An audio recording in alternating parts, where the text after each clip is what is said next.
સુરત નોકરી પર રાખેલ કર્મચારીને કૌશિક કુમાર અમૃતલાલ કાકડિયા દ્વારા વિશ્વાસઘાત કરી 4 કરોડ રૂપિયાની ઉચાપત, ગેરકાયદેસર રેકોર્ડિંગ કરી, બ્લેકમેલિંગ અને ગેરકાયદેસર અટકાયત કરી જાનથી મારી નાખવાની ધમકી આપી.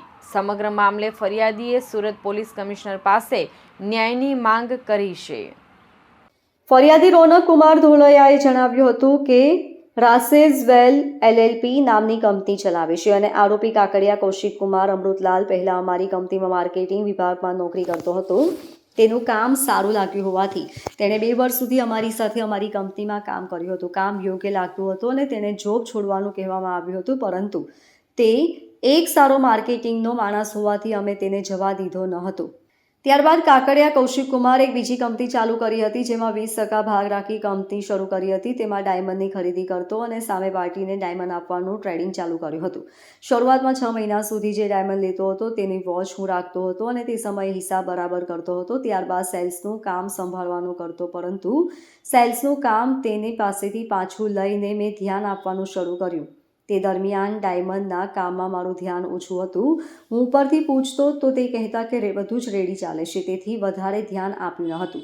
પછી ડાયમંડ પાર્ટીઓના કોલ મારા ઉપર આવવા લાગ્યા હતા અને તેમણે જણાવ્યું હતું કે તમારા ત્યાંથી પેમેન્ટ આવ્યું નથી, તમે જોઈ લો. એટલે મેં આરોપી કૌશિકને કોલ કરી પેમેન્ટ કરો, પાર્ટીઓના કોલ મને આવે છે, તેને મને જવાબ આપવો પડે છે કે પેમેન્ટ 10 થી 15 દિવસમાં આવી જશે. એટલે મેં પાર્ટીઓને પણ સમય આપ્યો, પરંતુ 15 દિવસ પૂર્ણ થઈ ગયા બાદ પણ પેમેન્ટ આવ્યા નહીં. ત્યારબાદ તેણે કહ્યું કે તમે પેમેન્ટ શેઠ પાસેથી લો, હું અહીંયા તો નોકરી કરું છું. ત્યાર પછી પાર્ટીના કોલ આવવા લાગ્યા અને પાર્ટીઓ આ બધું મને કહ્યું. ત્યારે મેં આરોપીને બોલાવી પૂછ્યું તો તેણે કહ્યું કે મેં કંઈ જ કર્યું નથી. અને ત્યારબાદ કૌશિક પાસેથી હિસાબ માંગ્યો, ત્યારે તેણે 1 મહિના પછી પણ હિસાબ આપ્યો અને ત્યારબાદ હું અને કંપનીના અકાઉન્ટ સાથે બેસીને હિસાબ કર્યા. 10 દિવસ પછી તેણે કબૂલ્યું કે માર્કેટમાં 4.5 કરોડ રૂપિયા આપવાના છે.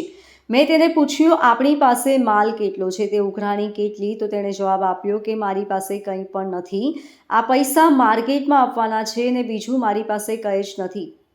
ત્યારબાદ તેણે કહ્યું કે આમાં થોડું ઉઠવું હોય તો 50-60 કરોડમાં ઉઠાય. અને ત્યારબાદ અમારી રિકવરી કરવા ઘણા પ્રયત્નો કર્યા, પરંતુ કંઈ આવ્યું નહીં. કાકડિયા અમૃતલાલ દ્વારા કંપની સામે વિશ્વાસઘાત કરી 4 કરોડની ઉચાપત કરી, ગેરકાયદેસર રીતે વાતનું રેકોર્ડિંગ કરવું, રેકોર્ડિંગના આધારે બ્લેકમેલ કરી પૈસાની માંગણી કરવી, ડાયમંડ વેપારીને 4 માણસો સાથે મળી ઓફિસમાં ગોંધી રાખવા, ગેરકાયદેસર અટકાયત કરવી, જાનથી મારી નાખવાની ધમકી આપવી, રેકોર્ડિંગ સ્પાઇરલ કરવાની ધમકી આપવી, સામાજિક અને પ્રતિષ્ઠાને હાનિ પહોંચાડવા જેવું વાતાવરણ ઊભું કરવા સામે ગંભીર ગુનાઓ આચર્યા છે.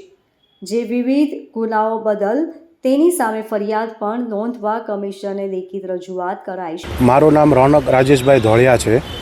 શું રજૂઆત લઈને આવ્યા છો?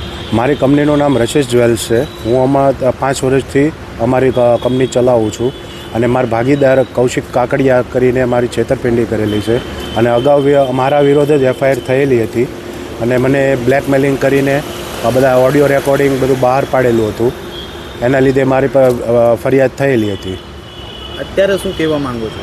અત્યારે મારે તેના વિરોધ અત્યારે સીપી સાહેબને મળીને મેં એની સામે એફઆઈઆર દાખલ કરવાની રજૂઆત કરી છે અને મારે એની વિરુદ્ધ એફઆઈઆર કરવી છે. કઈ બાબત કે વિરુદ્ધ કરવી છે?